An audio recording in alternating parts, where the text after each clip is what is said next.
want to talk to you today about the importance of being unreasonable. You heard me right. I said the importance of being unreasonable. In 1940, a poor little black girl named Wilma was born prematurely in racially divided Tennessee. She was the 20th of 22 children. Obviously, being born African American during segregation, in poverty, and prematurely, she was sickly.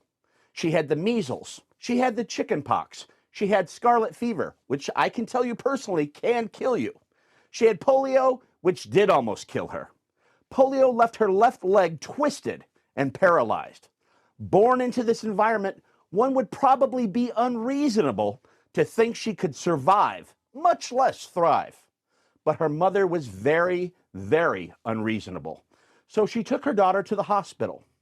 The hospital would not admit her because, of course, she was black. Being unreasonable, Mrs. Rudolph waited every day from open till close at the hospital for a doctor to come out and see her daughter. After about a week, one finally did. The doctor told her, "Your daughter will never walk again.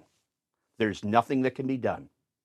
However, you could do some massages on her legs 4 or 5 times a day, and that might relieve some of the pain." By the way, there's a colored hospital 50 miles down the road that you can go to.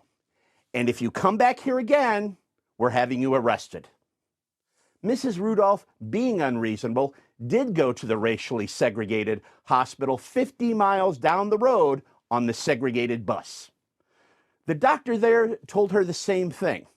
Your daughter will never walk again, but you can relieve some of her pain by giving her 4 or 5 massages a day. Wilma's mother, who had no formal education, much less any medical training, was completely unreasonable. She convinced the doctors to make a special brace for her daughter and give her therapy 2 times a week in the completely unreasonable belief that she might someday walk again. Mrs. Rudolph did this 100-mile round trip twice a week on the bus with her daughter. This therapy that the doctors said would never work allowed her to walk again by age 9 with her brace.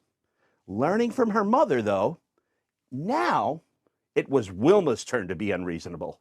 Against doctor's orders and her mother's, she threw away her leg brace, and by her 12th birthday, could walk without it.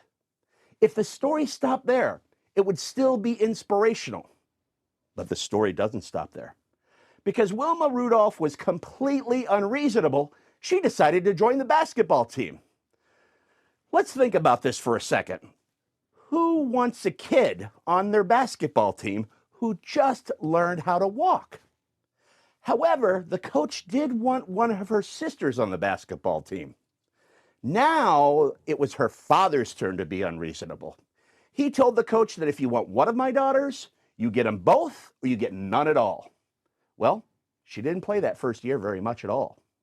But in her second year, she scored 803 points, or 40 points a game. Then Wilma decided she wanted to go out for the track team. Pretty unreasonable when she hadn't been able to walk 4 years before. So she went out for track at age 16.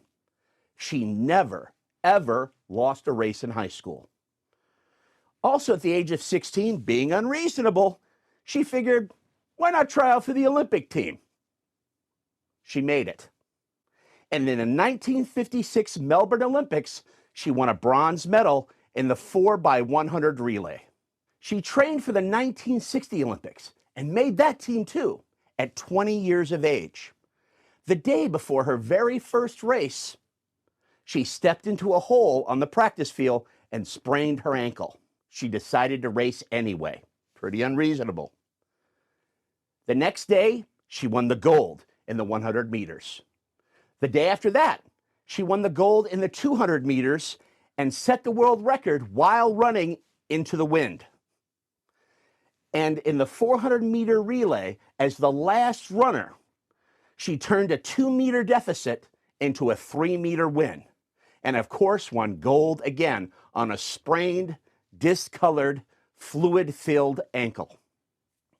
She was the first woman in U.S. history to win 3 gold medals in the Olympics. What do we learn from Wilma Rudolph? Well, obviously, we learned to be unreasonable. What if she had been reasonable and not run on a twisted ankle? What if her dad hadn't been unreasonable with her basketball coach?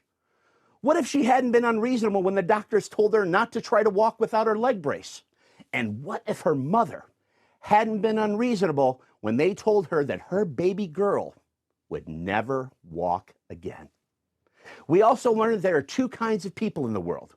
One who will listen to the naysayers, one who will give up when things aren't fair, one who will not try, one who will accept things as they are instead of how they want them to be. And then there are the people like Wilma Rudolph, who believe in themselves, who will not listen to the prophets of doom, who will give their all to overcome whatever obstacle is thrown at them, and perhaps accomplish things that seem impossible and inspire us all.